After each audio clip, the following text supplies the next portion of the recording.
कई बार हमारे जीवन में वैसा नहीं होता जैसा हम चाहते हैं। हमारी इच्छा के विरुद्ध चीज़ें हो जाती हैं, पर समय बीतने के साथ हमें ये एहसास होने लगता है कि जो बात हमें उस वक्त सही नहीं लग रही थी, उसी बात के लिए आज हम ईश्वर का धन्यवाद दे रहे होते हैं। तभी तो कहते हैं कि जो हुआ अच्छा ही हुआ, जो हो रहा है अच्छा ही हो रहा है, और जो होगा वो भी अच्छा ही होगा। एक बहुत ही प्यारी कहानी सुनाती हूँ।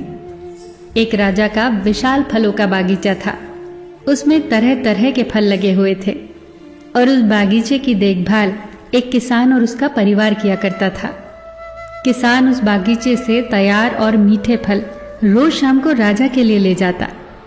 एक दिन किसान ने बागीचे में आकर देखा कि नारियल, अमरूद, सेब, अंगूर, बेर सब पके हुए थे। किसान सोचने लगा कि कौन से फल आज राजा के लिए लेकर जाऊं। न जाने उसके मन में क्या आया। उसने अंगूर की टोकरी भरी और राजा के लिए लेकर महल की ओर चल दिया। वो रास्ते भर सोचता जा रहा था। केवल अंगूर लिए, 2-4 सेब, नारियल, अमरूद ही डाल लेता। अलग अलग फल देखकर राजा कितना खुश हो जाता। सोचते सोचते वो महल के बाहर पहुंच गया। उसने अंगूर से भरा टोकरा राजा के सामने रख दिया और थोड़ी दूर जाकर बैठ गया। राजा किन्हीं दूसरे ख्यालों में खोया हुआ था। शायद किसी बात से परेशान या नाराज था। अपने ही ख्यालों में गुम राजा टोकरी से एक अंगूर निकालकर खाता और एक खींचकर किसान के माथे पर निशाना लगाकर मारता।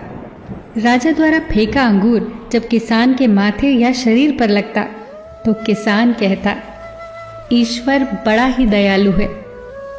राजा फिर एक अंगूर किसान की तरफ फेंककर जोर से मारता और जब वो किसान को पड़ता तो किसान फिर कहता, ईश्वर बड़ा ही दयालु है। थोड़ी देर बाद राजा को अपनी गलती का एहसास हुआ।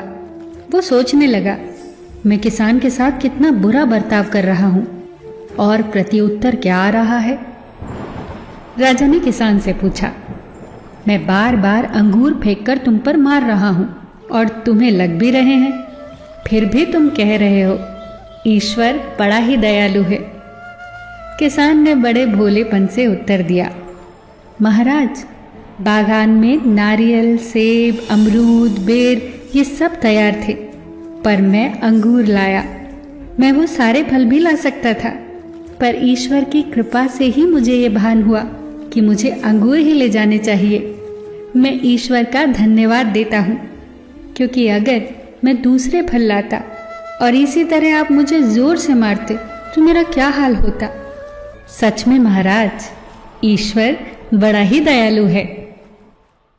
दोस्तों, यदि जीवन में किसी मोड़ पर सही या आपके हिसाब से घटित ना हो तो धैर्य रखना, क्योंकि समय अपने राज समय आने के साथ ही खोलता है और उस समय हमारे मुंह से यही निकलता है कि जो हुआ अच्छा ही हुआ। फिर मिलेंगे दोस्तों अगली वीडियो के साथ। तब तक के लिए अपना ख्याल रखना और हमेशा मुस्कुराते रहना।